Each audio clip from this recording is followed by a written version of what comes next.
When people think of best enduro bikes for enduro riders, trail riders, etc., they envision highly skilled riders, pros, AA riders, etc. But I'm bringing it down a notch because this review and recommendation is based on a rider like myself. I'm in it for the fun, not for the competition. I'm in it for exploring, of course, with some fun factors and some challenge here and there just to make things interesting. The solo rider who just wants to be out on their own and focus on fun with a peace of mind.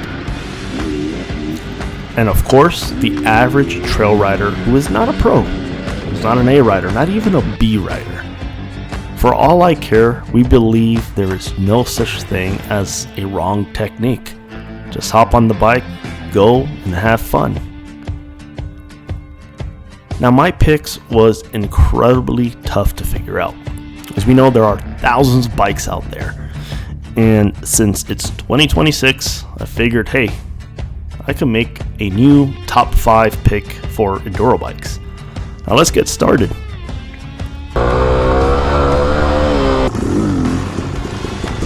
Wow. Well, you definitely don't want to lose control.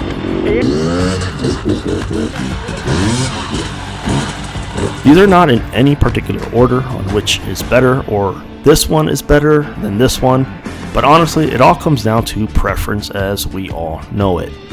My first pick on this list is the Beta 200RR. Why do I consider it one of the best enduro bikes? Hands down, fun factor. Mixed with that, low end grunt, and believe it or not, a friendly seat height. If there is one bike to do it all and one bike to own, hands down it will be the Beta 200RR. In this market, sure, any bike can do just about any trails perfectly fine, it doesn't matter. But let's be real, some of us are searching for that low end grunt, for that tight single track. Some of us want that traditional snap of a two-stroke. So this definitely it spins, but I feel like its true potential is definitely in the low end. And the problem, that is my dilemma. I feel like I need multiple bikes to scratch that itch. Like a YZ125 and a KTM 300 in this dirt bike world. But when it comes to the Beta 200RR, it just does everything perfectly fine. It has that hit, it has that typical enduro low-end grunt that you need, and it's ridiculously lightweight feeling. It's super easy to ride because it feels like you're riding a feather. Now my second pick out of the bunch is actually almost the complete opposite, but I would label it an odd one out. But the GPX 300 TSE-R. Here we have to factor in the rideability. Almost like the Beta Xtrainer. Super comfortable.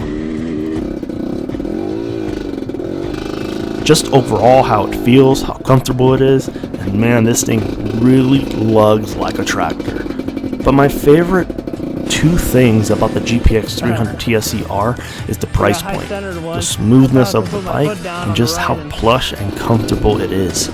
No lie, this was probably the most comfortable two-stroke I have ever ridden. To be honest, I will label it, quote-unquote, the dual sport of two-strokes. Yeah, it's that comfortable. It's enough to say this bike did not have any feedback over the choppy stuff, which gave me so much confidence to go over and barrel over through rocks and stuff like that.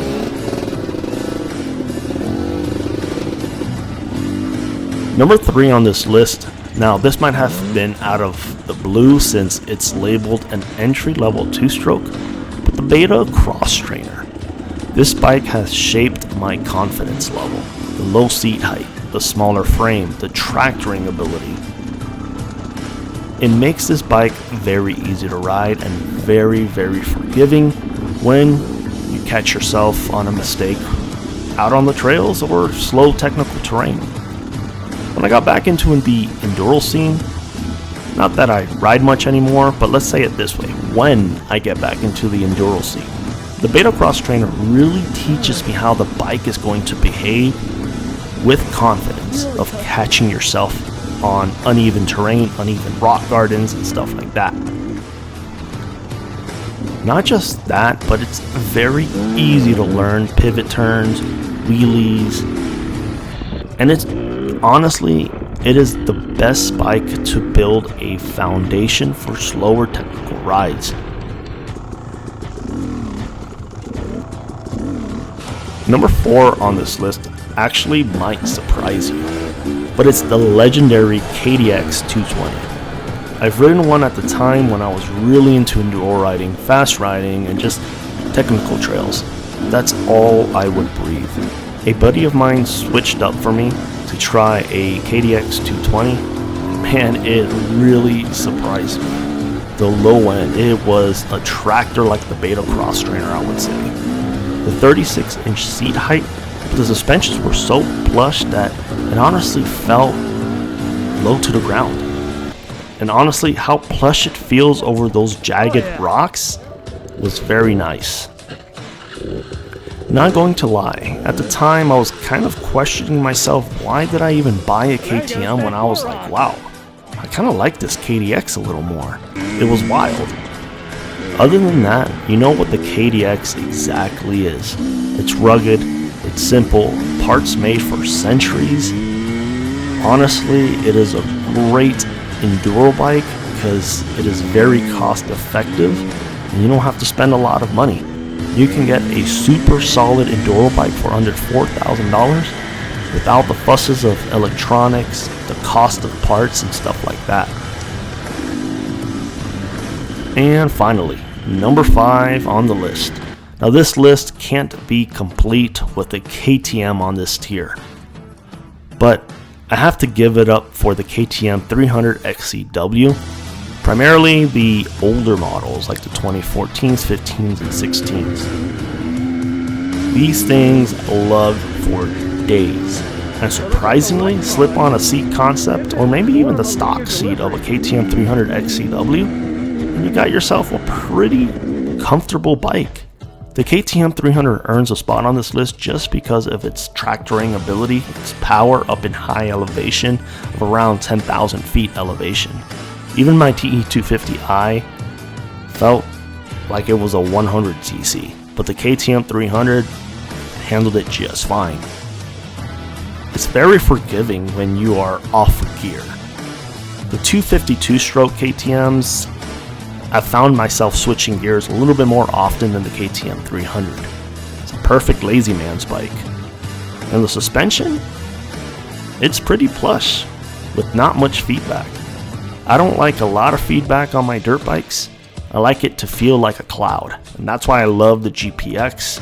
And the KTM 300 was honestly very comfortable as well. It's a great all-around true enduro dirt bike that you can find pretty cheap in today's market. However, the main thing is it earned a spot because of reliability I've seen. I had it in my rental fleet, and believe me, I would get a lot of people who say, yeah, I have a lot of experience and they crash these things hard. And the KTM 300 never failed. It just kept ticking and ticking and ticking. I'm not gonna lie, and that has around 600 hours of hard rental abuse, and it's still riding just fine. It is insane. And no, I did not baby this bike as well. Anyhow, that is it for this list. Let me know if you guys have any takers or your favorite bikes. List them in the comments below.